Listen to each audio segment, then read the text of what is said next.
was born in Trenton, New Jersey. My father was a correctional officer and my mother was a nurse. I started playing piano at the age of 9. I sang, and then after 2 lessons, I stopped singing. I've been blessed to play the piano for over 50 years. God is great all the time, that's all I can say. I love what I do. I love playing the piano. I love teaching younger people. I was raised in Ewing Township, Trenton, New Jersey. Ewing Township is a suburb of Trenton. It was like a rivalry then, you know. Ewing Blue Devils and the Trenton Tornadoes was a big rivalry back in the day. I don't think it's like that anymore. So I love to talk about Ewing because that's where I'm from, although I was born in Trenton. So I represent both. I represent both Ewing and I represent Trenton. But now, in my older age, I represent Phoenix, Arizona.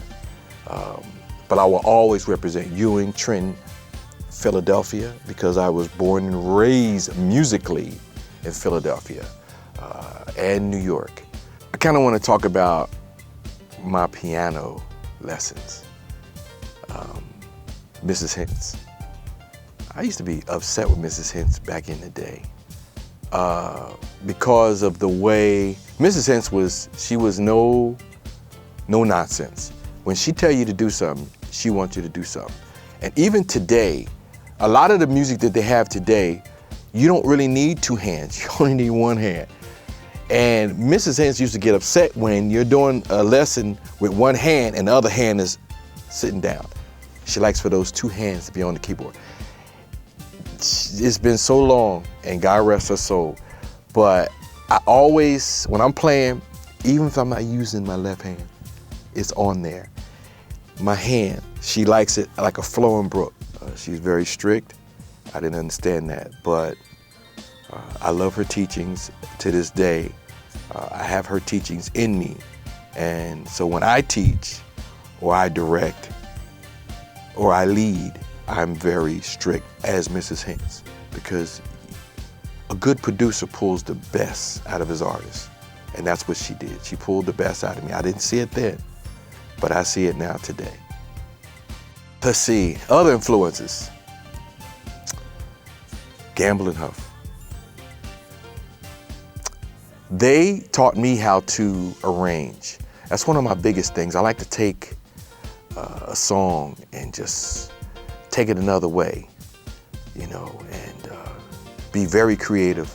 And that's what they taught me, to be creative, to arrange. I love Gamble and Huff, and they have many, many hits, the Philly sound.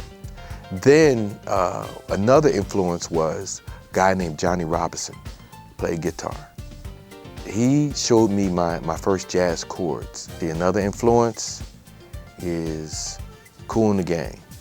I learned to write music, write lyrics with Kool and the Gang. We were writing the Ladies Night album, and we were in Daily Planet, and we were all sitting there trying to think, okay. Diodato was producing at the time, and he would have this cigarette in his holder and say, we want something, let's say we want longevity. And everybody was thinking, okay, longevity. And that's when we came up with the idea of Ladies Night, and everybody's putting in words, and you know. So I learned a lot through Kool and the Gang. I learned how to write lyrics with Kool and the Gang. And another influence, beside Mrs. Hintz and Gamble and Huff, my greatest influence was Billy Paul. Me and Mrs. Jones. That's one of my greatest influences. Mrs. Hintz taught me to play. Gamble and Huff taught me how to arrange. Yeah, Kool and the Gang taught me how to write lyrics, but Billy Paul taught me my stage. I love playing behind Billy Paul. He's fun, he's energetic, but even though Billy's name is on that marquee, Billy shares his stage with everyone on that stage. I often think that, what would I be if not a musician? But I honestly feel in my heart and my soul, this is what God wanted me to be, a musician. because I had a chance to play in church. I played in church. I had a chance to play in different countries. Music is universal.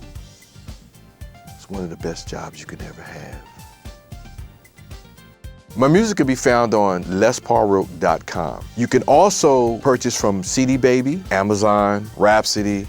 Y'all know the drill.